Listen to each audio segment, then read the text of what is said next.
El día que mi hijo me echó de casa, todavía tenía lasaña enfriándose en la estufa. Cambió las cerraduras, vació mi cuenta bancaria. Les dijo a los vecinos que estaba senil y sonrió mientras lo hacía. Se lo di todo, se lo llevó todo. Y luego dijo que estaba loca por darme cuenta. Pero lo que no sabía era que tenía un plan. Y para cuando terminara, le quitaría cada dólar, cada mentira. Y le haría desear no haber tocado mi pensión, la primera vez que lo vi en el juzgado. Sonrió con sorna. La última vez lo sacaron esposado.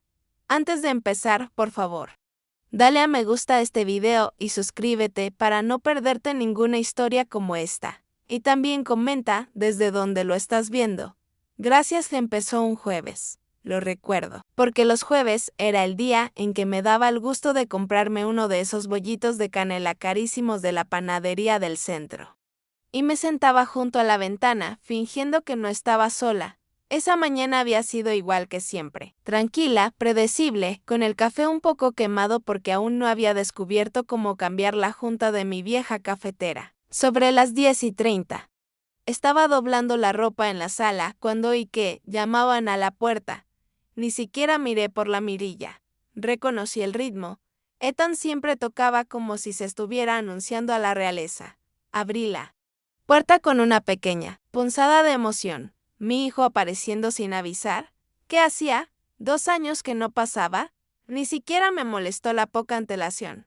Sonreí, retrocedí un paso y, antes de poder decir bueno, mira quién ha decidido pasarse, me abrazó, con fuerza, como si fuera un recuerdo de hace mucho tiempo. Olía demasiada colonia y quizá algo amargo por dentro. Lo invité a pasar, le dije que se sentara y empezamos la típica charla informal. ¿Qué tal el trabajo? ¿Qué tal el apartamento? ¿Qué tal el tiempo en tu zona? Dijo que necesitaba café. Y pensé, claro, es un intercambio justo por la visita sorpresa de mi único hijo. Entré en la cocina, medio distraída por la idea de que tal vez, solo tal vez, era él quien finalmente cambiaba de opinión.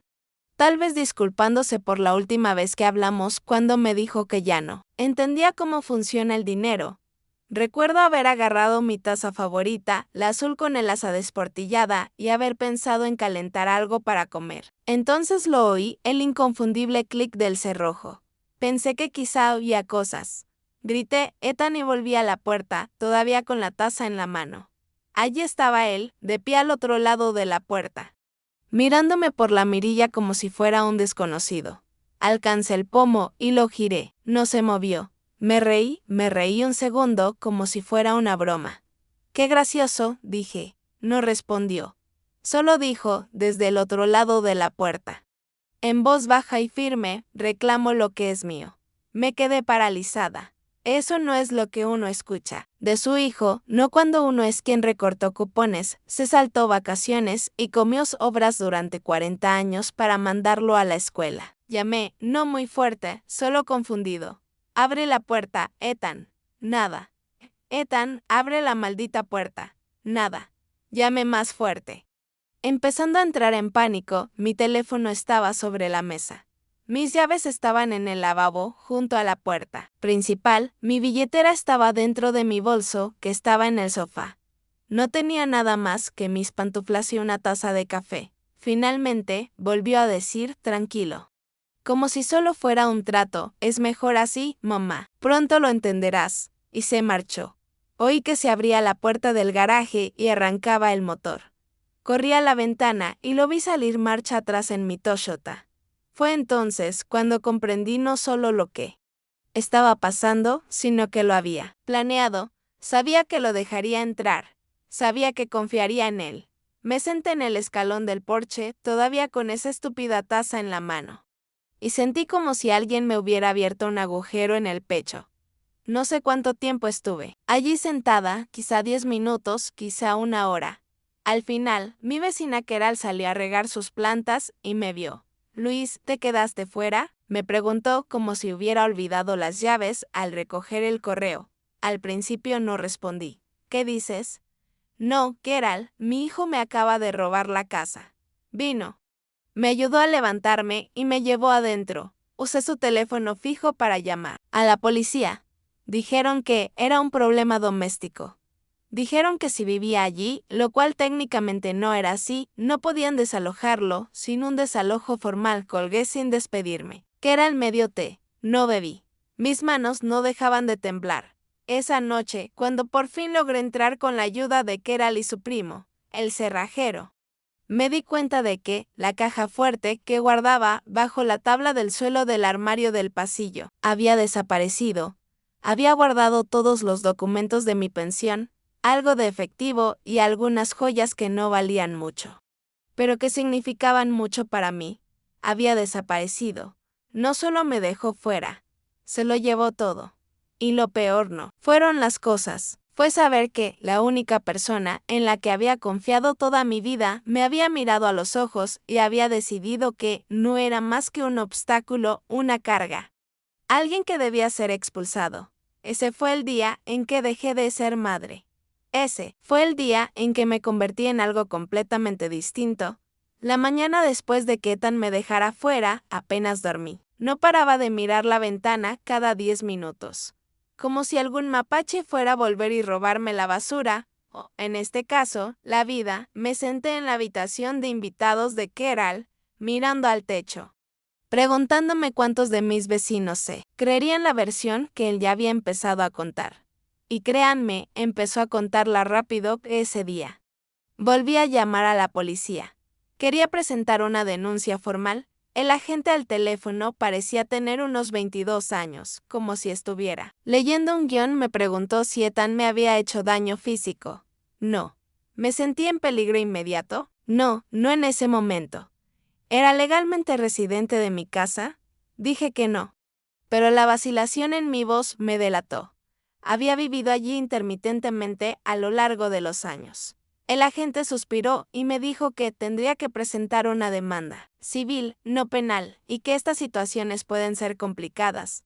Complicado, así lo dijo, como si me hubiera quedado fuera sin querer y hubiera olvidado que mi hijo era un estafador adulto. Colgué y me quedé mirando mi bolso durante 5 minutos antes de llamar al banco. La mujer al otro lado, con su nombre y todo, me dijo que no podía hablar de mi cuenta porque la habían modificado recientemente para que tuviera acceso de tutor. Le dije, ¿tutor? No tengo tutor. Me puso en espera. Cuando regresó, su voz sonaba diferente. Nerviosa. Me dijo que la cuenta había sido actualizada con documentos que mostraban un poder notarial y una carta médica que confirmaba el deterioro cognitivo. Señora, tendrá que venir en persona para resolver esto. Sentí un calor que me subía del estómago a las orejas. Apenas pude articular un gracias antes de colgar. Me miré las manos. Parecían las de mi madre, más viejas, más suaves, pero firmes. No me estaba volviendo loca. Sabía lo que había hecho. Sabía cómo. Simplemente no sabía hasta dónde estaba dispuesto a llegar. Keral me llevó al banco esa tarde. Intenté vestirme como antes, blusa impecable, pendientes y lápiz labial nuevo. El banquero que me atendió me miró como se mira a los gatos callejeros. Educado pero receloso. Le dije que quería revertir los cambios. Dijo que necesitaba presentar nuevas evaluaciones médicas y posiblemente ir a juicio. Le pregunté por qué tendría que demostrar que no estoy senil si nunca lo acepté. Simplemente parpadeó. Pedí ver los documentos que Ethan había usado. Tras cierta resistencia, me entregó una fotocopia de una carta impresa del doctor Robert Lyman que decía que Luis Benitio presentaba importantes lagunas de memoria, confusión financiera y disfunción ejecutiva. Características de demencia en etapa temprana. Era de hace 3 semanas. Hace 3 semanas estaba haciendo mis impuestos a mano y ganando el torneo de crucigramas en el centro de ancianos. Nunca había oído hablar de este doctor. Había un número de teléfono en el membrete, así que llamé allí mismo. En la oficina del banco, se cortó la llamada. Claro que sí, en ese momento me di cuenta de que Ethan no solo me había robado, estaba intentando borrarme. Quería que la gente pensara que ya no era confiable, que ya no estaba a salvo, que ya no estaba cuerda. Así podría justificar haberlo cogido todo. Si alguien le preguntaba, podría decir, no está bien, y el mundo asentiría, sonreiría y miraría hacia otro lado. Esa noche, de vuelta en casa de Keral, Estaba a medio comer un plato de sopa tibia cuando me acordé de Sara, la exesposa de Ethan. No se habían hablado en años, desde el divorcio, pero tenía su número guardado, oculto bajo otro nombre en mi teléfono, porque Ethan me dijo una vez que no me involucrara en su pasado. La llamé. Contestó después de 4 timbres. Confundida. Me presenté. Hubo una pausa. Luego dijo, Luis, ¿estás bien? Esa pregunta me pilló desprevenido. Era la primera vez en días que alguien la hacía como si realmente le importara. Dije, no. No es cierto. Creo que Ethan está intentando destruirme. Hubo otra pausa. Suspiró, y entonces dijo algo que aún resuena en mi cabeza. No eres la primera. Al día siguiente, me recogí en su destartalado sedán. Parecía cansada. Pero tranquila. Me invitó a un café y me escuchó mientras le explicaba lo sucedido. Luego, dijo algo tranquilo pero contundente, intentó hacerme lo mismo cuando nos separamos. Les decía a todos que era inestable. Intentó que me despidieran de mi trabajo de enfermera. La miré atónito. Siempre había pensado que Sara era la dramática. Ethan la pintaba así, pero allí estaba, ayudándome cuando nadie más lo hacía. Me entregó una carpeta. Esto es de nuestro divorcio. Capturas de pantalla, mensajes, incluso algunas grabaciones antiguas. No sabía a quién dárselas. Quizás ahora importen. No lo dijo. Pero lo noté. Aún llevaba el daño bajo las costillas como una cicatriz. No nos abrazamos. No somos de abrazar, pero nos quedamos en su coche un rato más de lo necesario. Con la mirada fija al frente, esa noche dormí mejor que en días, no porque todo se hubiera arreglado, sino porque ya no estaba solo. Y cuando desperté, tenía un plan. Si Ethan quería tratarme como si fuera incompetente, le mostraría exactamente lo peligrosa que podía ser una anciana sin nada que perder. Al día siguiente de reunirme con Sara, volví al banco, no porque esperaba que de repente me creyeran, sino porque necesitaba copias, papel, pruebas. Algo que pudiera mostrarle a alguien más inteligente que yo, que tal vez supiera qué diablos hacer a continuación.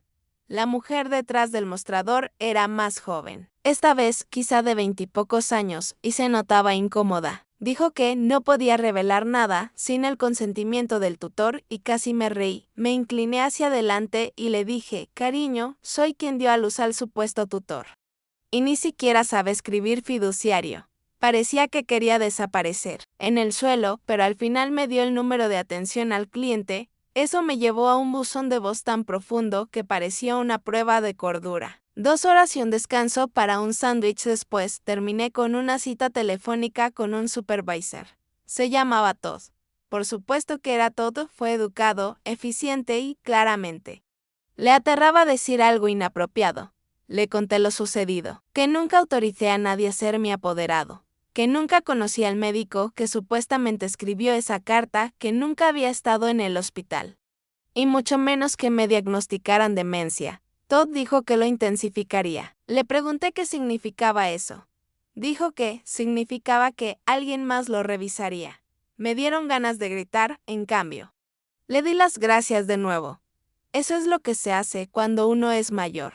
Se agradece incluso cuando te están fastidiando, porque la educación es la última arma que no te han quitado. De vuelta en casa de Keral, me senté con Sara y Curtis, el abogado de oficio que ella me recomendó. Era joven, perspicaz, y estaba lo suficientemente enojado por mí como para que no me molestara su confianza. Me pidió que le mostrara todo, los documentos bancarios, la carta médica falsificada, la carpeta que me dio Sara. Lo hojeó todo rápidamente, como si yo hubiera hecho algo así antes. Entonces dijo algo para lo que no estaba preparada. Vamos a tener que consultar tu informe crediticio. Le pregunté por qué, y me respondió, porque si tu hijo tiene poder notarial y acceso a tu identidad, es muy probable que no se detuviera en tu cuenta bancaria. Se me encogió el estómago. Y tenía razón. Cuando llegó el informe 2 días después, fue como leer la biografía de alguien que se hacía pasar por mí.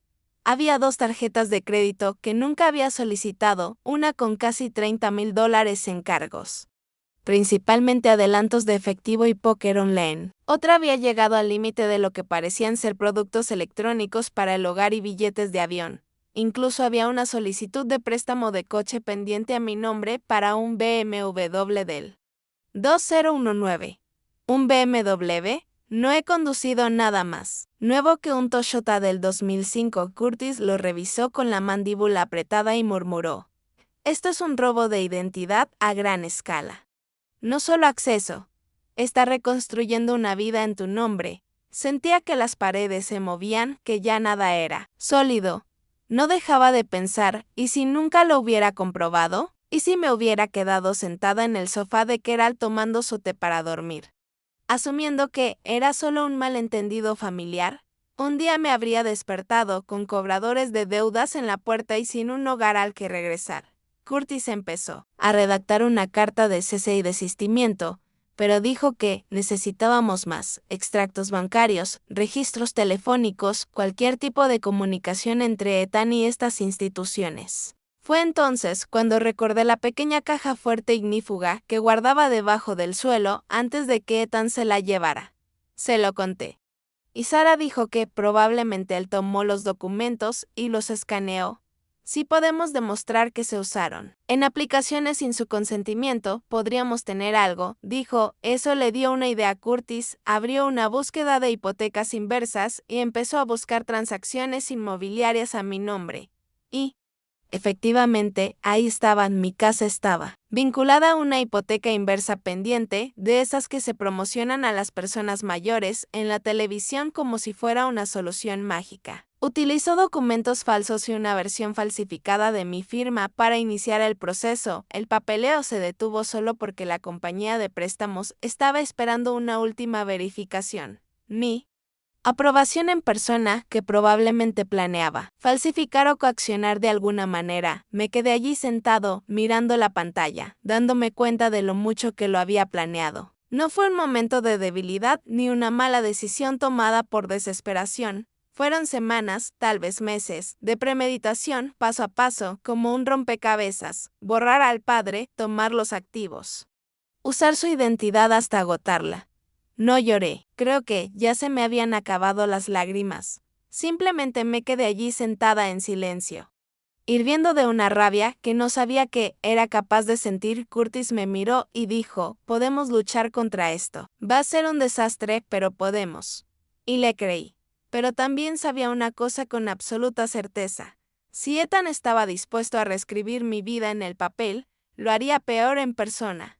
Así que desde ese momento, dejé de esperar que entrara. En razón, dejé de preguntarme qué salió mal en su infancia.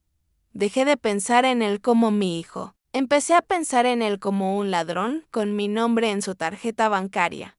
Después de que Curtis me mostrara lo profundo que había sido el robo de identidad, no podía dejar de pensar en cómo Ethan debió haberse preparado para esto. Fue como darte cuenta de que habías estado viviendo junto a un volcán y apenas habías notado el humo cada vez que abría un cajón o pensaba en algún formulario o archivo antiguo que guardaba. Me preguntaba si lo habría encontrado. Esa noche no pude dormir, así que me senté a la mesa de la cocina de Keral, hojeando de nuevo la carpeta de Sara. La mayor parte era del divorcio, correos electrónicos, transferencias bancarias. Capturas de pantalla de mensajes donde Ethan la llamaba loca, intentaba manipularla sobre sus finanzas y la acusaba de infidelidad. El tono me resultaba familiar, la misma arrogancia fría que usaba conmigo, pero peor aún, como si ni siquiera la viera como persona.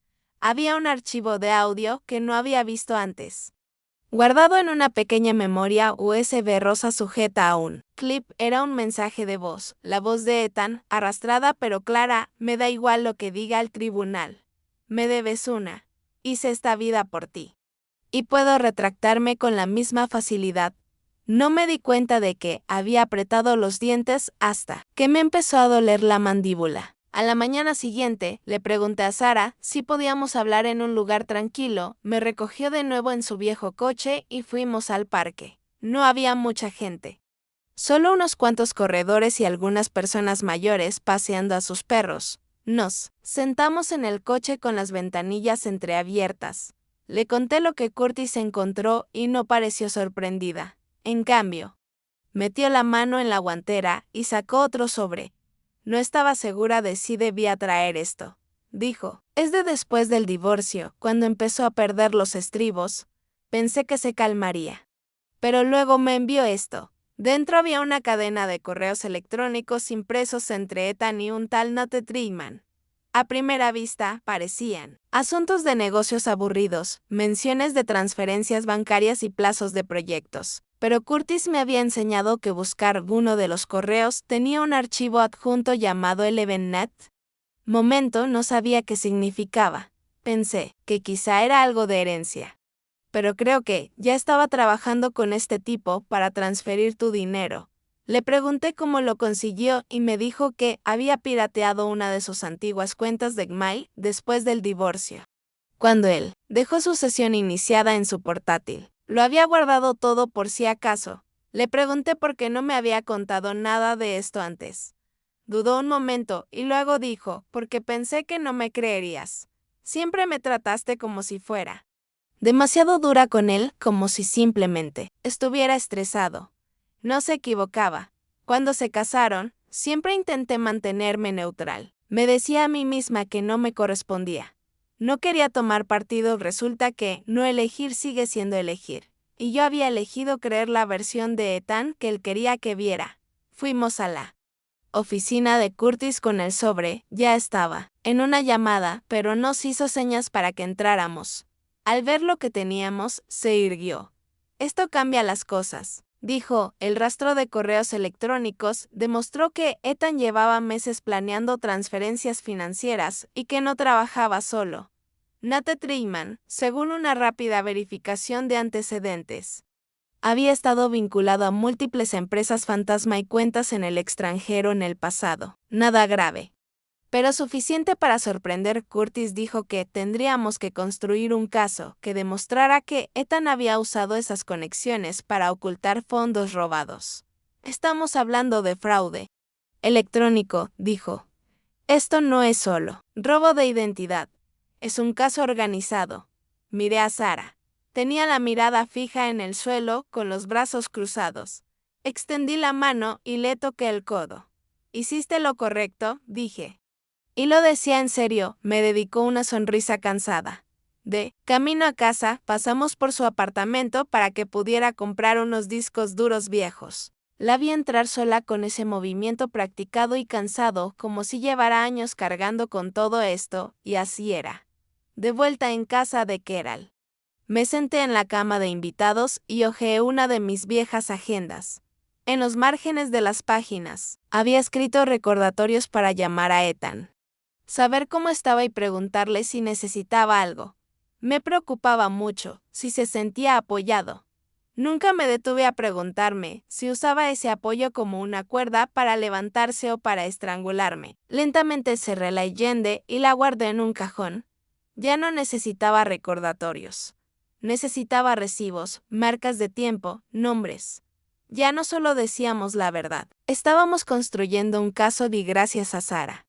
Tuvimos nuestra primera oportunidad real de descubrir su pequeña y perfecta mentira. Curtis actuó con rapidez tras ver los correos electrónicos que nos dio Sara.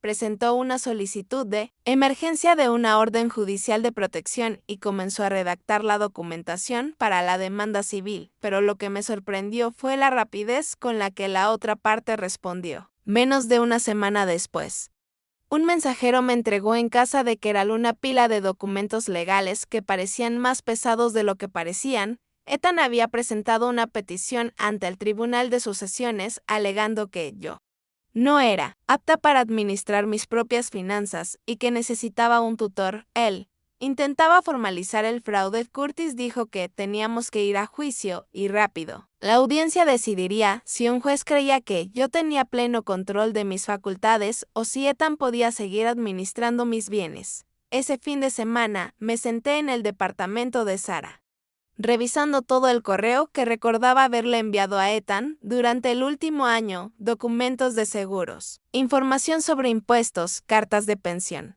En ese momento pensé que solo estaba siendo útil, facilitándole las cosas para que me ayudara. Pero ahora lo vi como era. Le había dado las llaves de todo y las usó para dejarme fuera. La cita para el juicio llegó más rápido de lo esperado. Llevaba mi mejor blazer, uno que aún tenía hombreras. Y el único par de zapatos que no me dolían los pies. Curtis nos recibió en la escalinata del juzgado, tranquilo y seguro, como si lo hubiera hecho cientos de veces. Intenté canalizar esa energía, pero mis manos no dejaban de temblar. Dentro, nos sentamos frente a Ethan y su abogado. Ethan ni siquiera me miró. Iba bien afeitado. Llevaba un traje azul marino que definitivamente nunca le había visto permitirse, y parecía relajado como si ya hubiera ganado. Cuando entró el juez, todos se pusieron de pie y yo mantuve la frente en alto, pero el peso de todo me oprimía la columna. El abogado de Ethan fue el primero. Me llamó una mujer dulce con una mente deteriorada, dijo que era vulnerable a la confusión. Incapaz de controlar mis finanzas y propensa a la paranoia, me dieron ganas de reír porque, si estaba tan confundida, ¿cómo recordaba todo lo que me dijo, incluyendo los correos electrónicos falsos y los documentos falsificados? Luego trajeron a su experto, un médico de verdad esta vez, no el fantasma de la carta. Pero nunca me había examinado, habló en términos generales, sobre los síntomas del envejecimiento y el deterioro cognitivo. Utilizó frases como errores de juicio plausibles y patrón de riesgo, que sonaban mucho más elaboradas que tu hijo te está robando a ciegas. Cuando llegó mi turno, Curtis me preguntó si me sentiría cómoda hablando. Asentí, aunque tenía la garganta seca y el estómago apretado. Me guió con las preguntas: mi nombre, mi cumpleaños, dónde vivía, qué día era, quién era el presidente. Todas las fáciles. Luego me pidió que le explicara lo sucedido. Miré al juez y le dije todo con la mayor claridad posible, sobre los documentos falsificados, las transacciones bancarias revertidas, el mensaje de voz que Ethan le dejó a Sarah, el coche en el que se fue y que era mío. Le dije que no era una madre perfecta, pero que sabía distinguir entre la confusión y la traición. La jueza me escuchó, pero no pude interpretar su expresión. Entonces el abogado de Ethan empezó a interrogarme. Me preguntó si alguna vez había olvidado las llaves, si me había perdido conduciendo o si me costaba recordar las citas. Acepté todo. ¿Quién no lo ha hecho? Luego intentó tergiversarlo, insinuando que mi dependencia de Sarah y Curtis demostraba que no podía funcionar sola. Dije, tengo amigos, no asesores. No le gustó, pero sentí que la situación se revolvía. Cuando Curtis sacó a relucir los informes crediticios y mostró los documentos judiciales con la falsa LLC de Ethan, todo se calmó. Muchísimo. El juez preguntó por la memoria USB. Sarah la había traído y el secretario confirmó su cadena de custodia. Dentro había escaneos de mis extractos de pensión, etiquetados para exportación, con intentos de inicio de sesión desde la antigua dirección IP de Ethan. La sala no reaccionó. Pero lo vi en el rostro de Ethan. La primera mueca parpadeó, mas se removió en su asiento. Se ajustó la corbata como si de repente le apretara demasiado. La jueza no emitió un fallo ese día. Dijo que revisaría todos los documentos y emitiría una decisión por escrito. El viaje de regreso a casa de Keral se me hizo más largo de lo habitual. No lloré, pero tampoco hablé mucho. Me zumbaba la cabeza con todo lo que había dicho, con todo lo que no. ¿Y si me hubiera tropezado más? ¿Y si hubiera sonado insegura? ¿Y si le creían? Curtis me dijo que lo habíamos hecho bien. Sarah dijo que parecía alguien que sabía exactamente quién era, pero yo no podía sentir nada de eso. Simplemente me sentía cansado, no de esos que se duermen, sino de los que se te quedan grabados en la memoria. Me acosté temprano esa noche, pero seguía viendo la cara del juez cada vez que cerraba los ojos. Ni enojo, ni cariño, simplemente indescifrable. Y eso me asustó más que cualquier otra cosa porque significaba que seguíamos en el limbo, que seguíamos en su juego. Y no tenía ni idea de cuánto tiempo me quedaba antes de que hiciera su siguiente movimiento 3 días después de la audiencia judicial. Todavía estaba esperando la decisión del juez y cada hora parecía prolongarse el doble de lo que debería. Seguí mirando mi teléfono, aunque sabía que no habría ningún mensaje. Caminando de un lado a otro por la sala de estar de Keral, como si estuviera haciendo una ranura en su piso. Curtis había dicho que podría tomar una semana, tal vez más, y que la ausencia de noticias no significaba malas noticias. Pero ese tipo de lógica no ayuda mucho cuando toda tu vida está sentada. En el escritorio de un juez intenté distraerme. Sara vino con la compra y unos DVD viejos de series policíacas que pensó que me gustarían. Preparé sándwich de queso a la plancha y sopa de tomate. Y vimos medio episodio antes de darme cuenta de que no había oído ni una palabra. Sara también se dio cuenta. Apagó la tele y dijo, parece que estás esperando una tormenta. Yo dije, parece más bien un tornado. No discutió. Esa noche no pude dormir. Así que fui a la cocina y preparé té. Me quedé junto a la ventana, observando cómo la oscuridad se extendía por el barrio. Cuando vi unas luces que se apagaban frente a la casa de Keral, se detuvieron allí lo justo para erizarme los pelos del brazo. Y luego siguieron adelante. No reconocí el coche, pero aún así se me encogió el estómago. Apagué la luz de la cocina y volví a la cama, pero no dormí. Me quedé allí tumbado, con los ojos abiertos, escuchando. Alrededor de las 2 de la madrugada. Se oyó un crujido agudo. Me levanté de golpe en la cama, con el corazón latiéndome, con fuerza. Keral gritó desde su habitación. Corrí a la sala y encontré la ventana delantera hecha añicos con cristales esparcidos por la alfombra como sal. Había una piedra en medio de la habitación. Sara se había quedado a pasar la noche. Gracias a Dios, y ya estaba hablando por teléfono con la policía. Cuando llegaron, tomaron notas, miraron alrededor y dijeron que presentarían un informe. Pero no había mucho que pudieran hacer. No, había cámaras, ni huellas dactilares, ni testigos. Uno de los oficiales me preguntó si tenía enemigos. Le dije, solo mi hijo. Me miró como si no supiera si tomárselo en serio. Después de que se fueron, Sara y yo limpiamos los cristales lo mejor que pudimos. Ninguna de las dos dijo mucho. El silencio fue suficiente. A la mañana siguiente, Keral instaló una cámara sobre el porche. Su sobrino vino con herramientas y no hizo preguntas. Se lo agradecí. Curtis se presentó y dijo que comenzaría a presionar para obtener una orden de restricción. Pero me advirtió que, sin una amenaza confirmada o una prueba de que Ethan estaba detrás de esto, el tribunal podría no aceptarlo. Sara y yo nos mantuvimos alerta. Nos turnábamos para estar en casa. Ella instaló cerraduras adicionales en su puerta. Manteníamos las luces encendidas incluso de día. Ese miedo se te mete en los huesos. Te hace sobresaltarte con él. Sonido de una puerta cerrándose o de un coche haciendo petardeo en la calle. Un par de días después, el coche de Sara recibió unas rayas profundas en el lado del conductor. Sin nota, sin testigos, sin cámaras. Ni siquiera nos molestamos en llamar a la policía esa vez. Nos miramos y lo supimos. Más tarde esa semana, Curtis me llamó a su oficina. Parecía serio, pero no presa del pánico, lo cual interpreté como una buena señal. Me entregó un sobre Manila y dijo, alguien ha estado manipulando mi correo. Dentro había 2 cartas, comunicaciones judiciales, ambas dirigidas a mí. Ambas con fecha de casi 2 semanas. Una trataba sobre una audiencia de seguimiento. La otra trataba sobre el estado de la solicitud de tutela de Ethan. Ambas se habían enviado a la oficina de Curtis.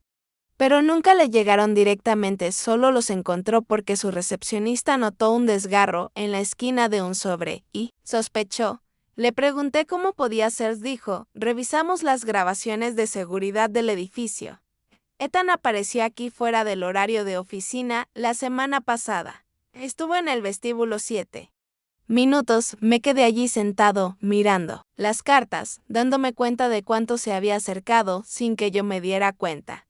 Curtis dijo que estaban comprobando si faltaba algo más. Le pregunté cómo había entrado. Dijo que había usado un código de invitado, uno que habíamos dejado de usar hacía meses, pero que nunca habíamos desactivado. No dije nada durante un rato, simplemente me quedé allí sentada, sujetando las letras como si fueran a disolverse. Si las apretaba con fuerza, Curtis dijo, esto ya no es solo manipulación, es sabotaje. Y le creí esa noche. Preparé mi maleta y me mudé con Sara. No podía quedarme en casa de Keral. No podía arriesgarme a ponerla en peligro. Sara instaló una cuna en su habitación de invitados e instalamos 2 cámaras más, una en la puerta trasera y otra junto a la calle. Dormí con la luz del pasillo encendida, mantuve el teléfono debajo de la almohada. Cada sonido me hacía estremecer, pero también sentí algo que no había sentido en semanas: impulso, miedo, sí. Pero también concentración de tan quería que me sintiera acosada. Quería que me aislara, que me sintiera paranoica, que dudara de mí misma. Pero lo único que había hecho era encender un fuego y no tenía ni idea de lo intenso que podía llegar a arder. Curtis dijo que el siguiente paso era averiguar con quién estaba trabajando Ethan. Y eso significaba que teníamos que analizar más de cerca el nombre que Sara había encontrado en esos correos electrónicos: Nate Trimman. Ninguno de los dos conocía su nombre. Pero Curtis tenía acceso a algunas herramientas de investigación y realizó una verificación de antecedentes. Nate tenía varios registros comerciales a su nombre, la mayoría de ellos ahora inactivos. Una pareja fue señalada en listas de vigilancia financiera por actividades sospechosas en el extranjero, nada que indicara que eran delictivas, pero lo suficiente como para levantar sospechas. Si alguien se molestara en mirar, Curtis dijo, si Ethan canalizó algo a través de este tipo, necesitamos saber qué y cómo. Mientras tanto, Sara y yo nos mantuvimos cautelosos.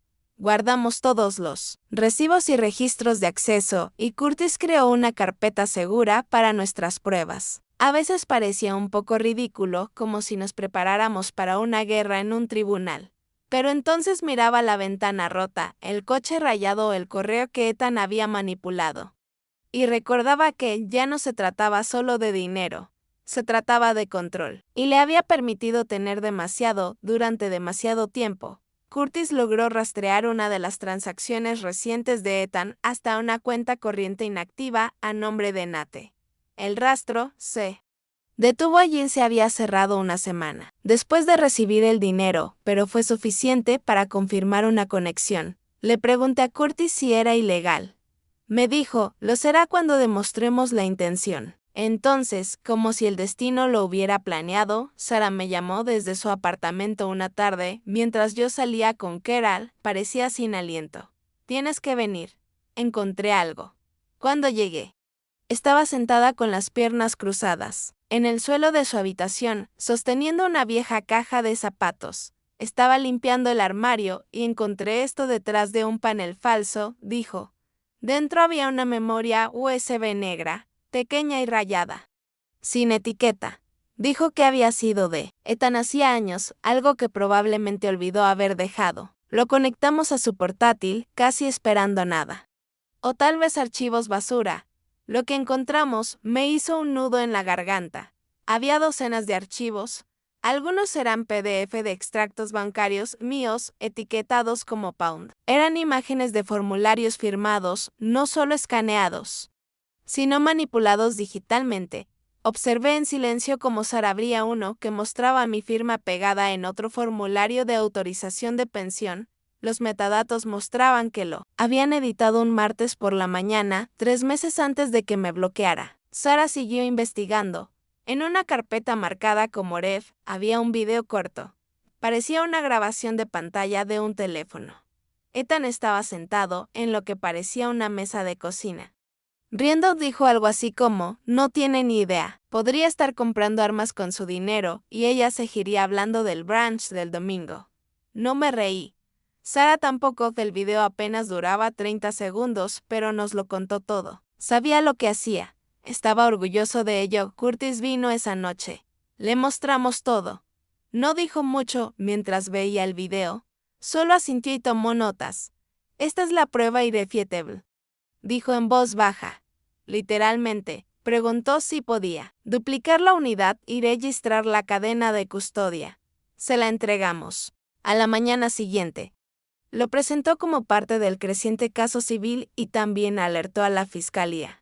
Eso cambió las cosas. La oficina del fiscal del distrito comenzó a hacer preguntas, una pequeña investigación al principio, luego más. Sería una vez que vieron los documentos falsificados y la evidencia en video. Curtis dijo que, con suerte, esto no se quedaría solo en el tribunal civil. Ethan podría enfrentar cargos penales, fraude, robo de identidad e incluso maltrato a personas mayores.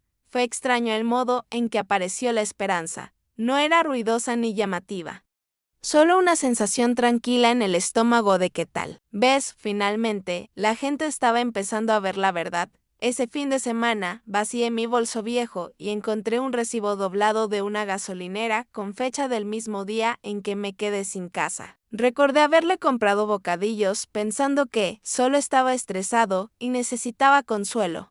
Me hizo enojar de nuevo como había intentado tratar con crueldad a alguien que me veía como un objetivo. Pero esta vez la ira se sintió limpia. Útil como combustible, Sara y yo nos quedamos hasta tarde esa noche organizando pruebas, etiquetando carpetas y tomando té con demasiada azúcar.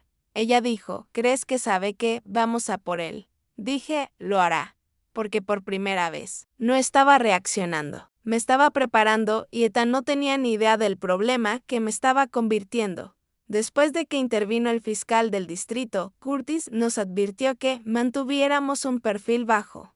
Dijo que, en cuanto Ethan supiera de la investigación, entraría en pánico o presionaría con más fuerza. Y conociendo a Ethan, ninguna de las dos opciones sería tranquila. No tuve que esperar mucho. La primera señal vino de la biblioteca, nada menos. Había trabajado allí durante más de 30 años, y aunque me había jubilado hacía un tiempo, todavía pasaba cada pocas semanas para encontrarme con algunos viejos amigos ese día. Entré como siempre, sin esperar nada, pero las miradas que recibí fueron diferentes, más cautelosas, un poco incómodas. Una de las recepcionistas, Dana, que solía ayudarme a llevar cajas al coche, me tomó aparte y me preguntó si estaba bien. Le dije que sí y dudó un momento antes de decir, ¿es que vimos algo en internet? Se me revolvió el estómago. Me mostró una publicación de Facebook de una página de la que nunca había oído hablar, pero que claramente seguía mucha gente del pueblo. Era un video editado para que pareciera que estaba divagando incoherentemente, caminando en círculos en mi patio trasero y gritándole a las ardillas, excepto que no era mi patio trasero ni yo. Era un video manipulado de una mujer mayor que se parecía vagamente a mí de espaldas, acompañado de una pista de audio de una voz completamente diferente. El pie de foto decía, es triste ver lo que la demencia les hace a nuestros mayores. Oramos por Luis Bennett. Se compartió cientos de veces. Sentí que me ardía la cara. Dana parecía mortificada. Le agradecí que me lo mostrara y salí directamente por la puerta principal. ¿Para cuándo? Regresé a casa de Sara, ya se había extendido a grupos locals y foros de discusión. Curtis me llamó esa noche y me dijo que alguien intentó presentar ese video anónimamente como prueba ante el tribunal. Por suerte, lo detectó antes de que se añadiera a los documentos. Pero estaba furioso. No solo está jugando sucio, dijo, está intentando desprestigiar tu reputación en público. Así que el tribunal duda de ti en privado. Le pregunté qué podíamos hacer al respecto. Me dijo, seguimos desarrollando el caso. Nos mantenemos centrados. No nos rebajamos a su nivel, lo cual sonó noble, pero, siendo sincero, yo quería rebajarme, quería patear tierra, tirar cosas y gritar. Pero en lugar de eso, imprimí el video y lo agregué a la carpeta. Unos días más tarde, Curtis volvió a presentar una solicitud de orden de restricción. Esta vez con las nuevas imágenes de la manipulación del correo y el archivo de video de la unidad como contexto. Ya no solo mostrábamos acoso, mostrábamos una escalada. El tribunal finalmente lo aprobó. A Ethan le prohibieron legalmente contactarme directamente, acercarse al apartamento de Sara o presentarse en la oficina de Curtis. La victoria parecía pequeña, pero algo era algo. Y esa noche, por fin dormí. 6 horas completas, sin despertarme presa del pánico.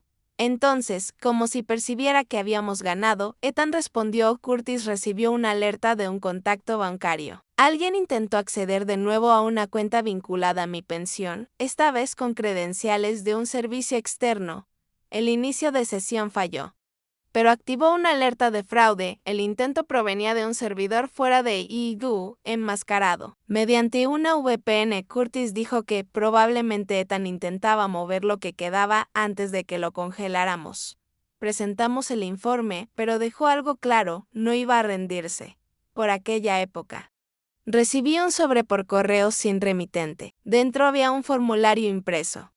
Un registro de una sociedad de responsabilidad limitada LLC, que incluía mi nombre como fundador de una empresa de la que nunca había oído hablar. Bennett Senior Sebas LLC afirmaba que había empleado a Ethan como mi cuidador remunerado a domicilio durante los últimos 2 años y enumeraba el apartamento de Sara como dirección comercial. ¡Qué audacia! Intentó inventar un negocio falso para blanquear pensiones robadas, todo bajo la apariencia de cuidado de ancianos. Curtis se desesperó al ver el registro de la LLC. Lo presentó ante la fiscalía, junto con una denuncia formal por intento de fraude financiero a través de una entidad comercial fraudulenta. Empezó a desenredarse en tiempo real. Todo lo que Ethan había intentado ocultar comenzaba a salir a la luz y ya no había forma de que pudiera dar marcha atrás. Una noche, Sara y yo nos sentamos en la mesa de la cocina de su apartamento, rodeados de pilas de papeles, memorias, USB, cartas judiciales y notas adhesivas. Miré el desorden y dije, así no es como pensé que sería mi jubilación. Sonrió con suficiencia y me pasó un post-it con forma de gato. Eres bastante ruda, dijo. No lo dije en voz alta, pero al final le creí. La lucha no había terminado, todavía no, pero por primera vez, desde que empezó esta pesadilla, sentí que ganábamos. No solo sobrevivíamos, sino que estábamos cambiando el rumbo, y Ethan, a pesar de toda su hábil manipulación y sus tácticas sucias, estaba empezando a quedarse sin lugares donde esconderse. La fecha oficial del juicio fue un miércoles, lo cual me pareció extrañamente apropiado. Justo a mitad de semana. No fue un comienzo ni un final claros, solo un momento de cambio. Curtis estaba listo. Lo había recopilado todo, los documentos falsificados, la memoria USB, los informes bancarios, las capturas de pantalla de Sara, los correos electrónicos, el video de Ethan presumiendo. Incluso los documentos de la Sociedad de Responsabilidad Limitada estaba cuidadosamente apilado en una caja con etiquetas, pestañas y secciones de colores. Lo miré y pensé, si el papeleo pudiera gritar, esta caja lo haría. Sara y yo llegamos temprano al juzgado. Llevaba una chaqueta oscura que no le había visto antes y no dejaba de tamborilear con los dedos en el reposabrazos de la banca de espera. Le pregunté si estaba nerviosa y me respondió, solo quiero que esto termine cuanto antes. Lo mismo. Curtis se unió a nosotros 10 minutos antes de la audiencia, tan tranquilo como siempre, y dijo que todo iba a salir bien. Asentí. Pero no estaba listo para creerlo hasta que oí el golpe del mazo. Cuando nos llamaron, Ethan ya estaba sentado con su abogado, la misma cara de suficiencia, el mismo aire refinado. Sin embargo, parecía más delgado y no dejaba de mirar su teléfono, como si supiera que el tiempo se agotaba. El juez entró y todos nos pusimos de pie y luego nos sentamos. Primero, Curtis se puso de pie y entregó el paquete más reciente, el registro comercial falso con todos los datos de la dirección contrastados, lo que demostraba que Ethan había presentado formularios gubernamentales haciéndose pasar por mi cuidador mientras robaba fondos. Eso llamó la atención del juez. Luego vinieron los testigos. Sara fue la primera. Caminó hacia el estrado como si lo hubiera hecho antes, firme y seria, testificó sobre el matrimonio, las amenazas y las pruebas que encontró y entregó. Luego, Curtis le preguntó sobre la carpeta de correo electrónico con el nombre de Nate Trigman y ella se lo explicó con detalle cómo la encontró, por qué la conservó y qué creía que hacían Ethan y Nate. El abogado de Ethan intentó convencerla, sacó a relucir su relación pasada con él, insinuó que le guardaba rencor. Sara no se inmutó. Si le guardara rencor, dijo, lo sabría. Me callé porque tenía miedo. Ya no tengo miedo. Después de eso, la sala quedó en completo silencio. Entonces Curtis llamó al gerente del banco de mi cooperativa de crédito. Confirmó bajo juramento que los cambios de cuenta se realizaron, sin verificación en persona, que los intentos de inicio de sesión fueron detectados y que las credenciales de inicio de sesión usaban dispositivos compatibles conectados a las direcciones IP conocidas de Ethan.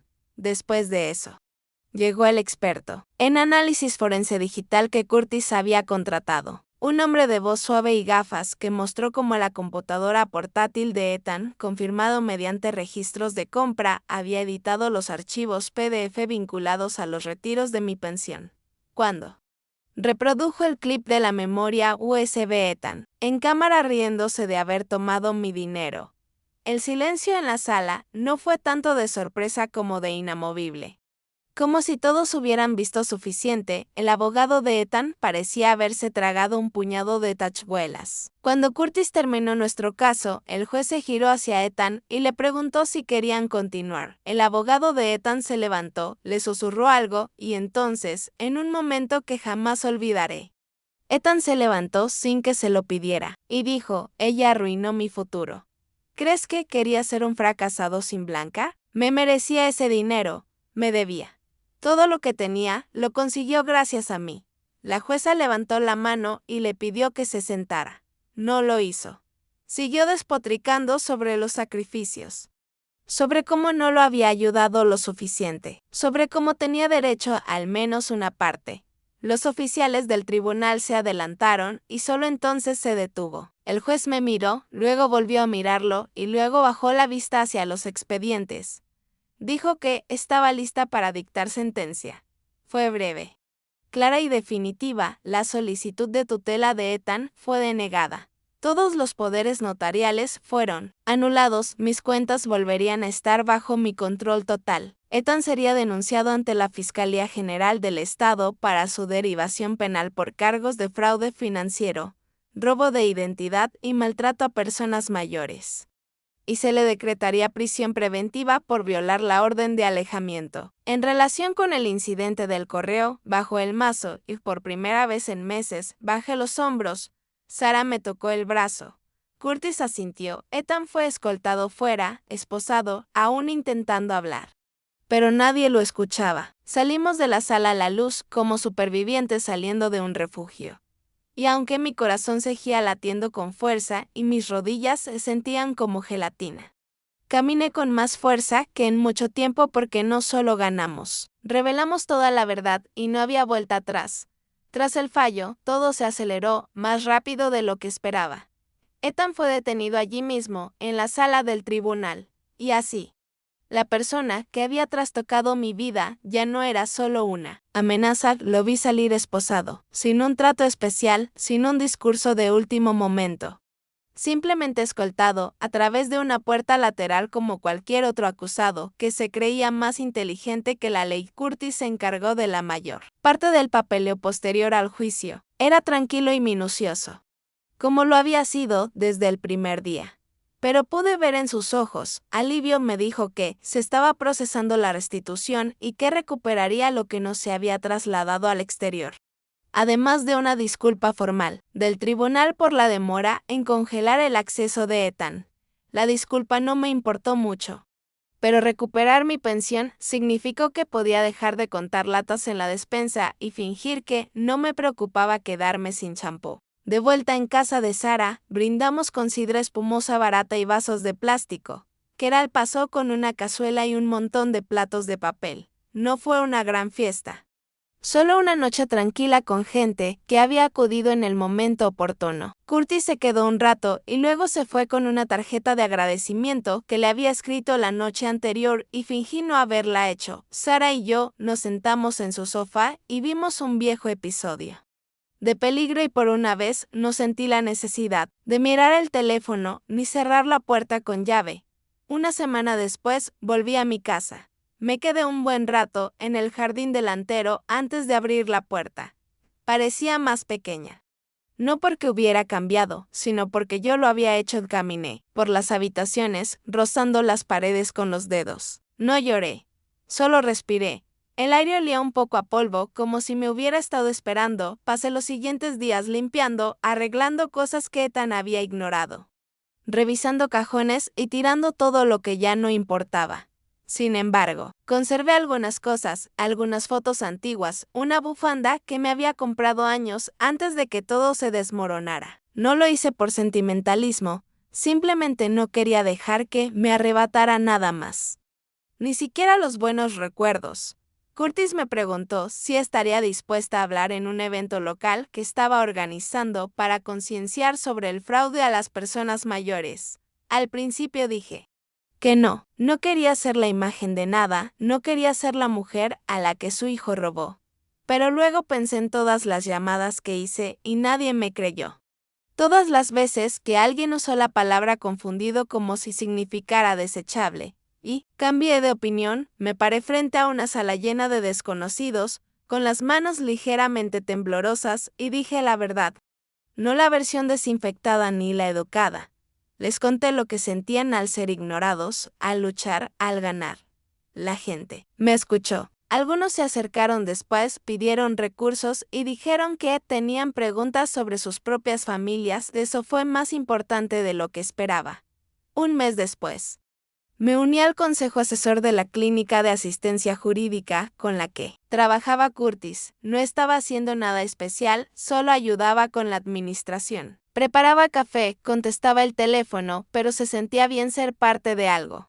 Tener de nuevo un propósito que no se tratara de sobrevivir. Sara me acompañó a una audiencia de seguimiento cuando Ethan intentó apelar su sentencia. No prosperó. El juez revisó las pruebas y la desestimó antes de que pudiera pronunciar más que una sentencia. Lo condenaron a 5 años con un acuerdo de restitución obligatoria. No asistí a la sentencia formal. No necesitaba oírla para saber que había terminado. Lo que sí hice fue enviarle una foto por correo. Solo estábamos Sara y yo afuera del juzgado, tomadas de la mano y sonriendo. Sin nota, sin amenaza, solo un mensaje, un recordatorio. No lo envié por despecho. Lo envié porque necesitaba entender que no me había matado, que su plan no había funcionado y quería que viera exactamente cómo era sobrevivir la semana pasada. Me paré frente a una sala repleta en el centro comunitario local, sosteniendo un micrófono que no pedí y leí un discurso que escribí en el reverso de una vieja factura de electricidad. Le dije al público, a veces, quienes más te hacen daño son quienes conocen tu historia favorita de la infancia. Eso no significa que puedan quedarse con el bolígrafo. La gente aplaudió. Algunos lloraron. Al bajar del escenario, sentí que algo se asentaba en mí. Como si todos los fragmentos rotos finalmente hubieran encontrado su lugar. Todavía tengo días en que me estremezco cuando suena el timbre o reviso las cerraduras antes de dormir. Pero ya no vivo con miedo. Vivo en mi casa, bajo mis condiciones. Y después de todo lo que Ethan intentó quitarme, todavía conservo lo único que no pudo falsificar ni robar, mi voz, y ahora lo uso todos los malditos días.